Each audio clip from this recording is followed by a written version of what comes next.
नमस्कार, आप देख रहे हैं सलवानी की आवाज। मैं हूं आपके साथ अंकिता। चलिए शुरू करते हैं आज की खास खबरों के साथ। बागेश्वर धाम प्रमुख पंडित धीरेन्द्र कृष्ण शास्त्री की हिंदुओं की घटती जनसंख्या पर दिए बयान।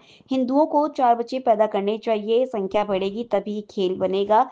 जच्चे के 30 बच्चे हो सकते हैं तो हिंदुओं के 4 क्यों नहीं। अब ये बयान बवाल बनता जा रहा है। मुस्लिम स्कॉलर और ग्वालियर मोती मस्जिद के सदर मोहसिन रहमान ने कहा है कि मुस्लिम आबादी कितनी बड़ी है और हिंदू आबादी कितनी बड़ी है और टोटल देश की जनसंख्या कितनी है।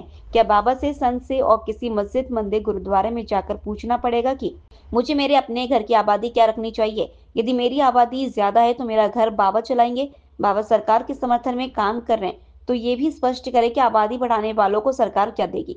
दरअसल धीरेन्द्र शास्त्री के पास मुस्लिम समाज की जनसंख्या को लेकर शायद ठीक आंकड़ा नहीं है। 1947 से 1951 के बीच में जो जनगणना हुई थी उसमें हिंदुस्तान के पार्ट में जो जनसंख्या थी वह 36 करोड़ के करीब थी और उसमें 30 करोड़ हिंदू थे।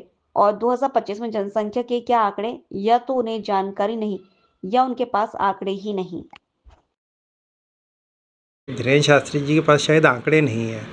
जब 1947 से 1951 के बीच में जो जनगणना हुई थी उसमें जो हिंदुस्तान के पार्ट में जो जनसंख्या थी वो 36 करोड़ के करीब थी।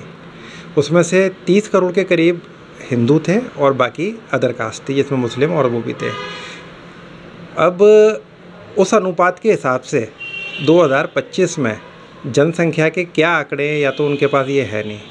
मुस्लिम आबादी कितनी बढ़ी है, हिंदू आबादी कितनी बढ़ी है और टोटल देश की जनसंख्या कितनी बढ़ी है। तीसरी बात, लेकिन एक बात में उनका मेरे को बड़ी अच्छी लगी कि उन्होंने चची जान कह के इसको संबोधित किया है। नहीं तो बहुत सारे आज की डेट में जो बाबा हैं वो मर्यादा भूल चुके हैं कि ख़ास तौर से फीमेल्स के लिए, औरतों के लिए क्या अल्फाज यूज़ करने चाहिए। और लगता है इस देश में अपना कुछ व्यक्तिगत कुछ भी नहीं रहा। क्या बाबा से या संत से या किसी मस्जिद, मंदिर, गुरुद्वारे में जाके पूछना पड़ेगा कि मेरे को अपने घर की आबादी क्या रखनी चाहिए? अगर मान लीजिए मेरी आबादी आज ज़्यादा है तो क्या मेरा घर बाबा चलाएंगे? तो सवाल सबसे पहले ये उठता है। इसके बाद बाबा के पास सरकारी, क्योंकि आज की डेट में वो जो सरकार है उसके समर्थन में है, तो सरकार के द्वारा इनको क्या दिया जाएगा? जिनकी जनसंख्या ज़्यादा होगी, बाबा ने उस पर भी किसी तरीके की कोई स्थिति स्पष्ट नहीं करी है।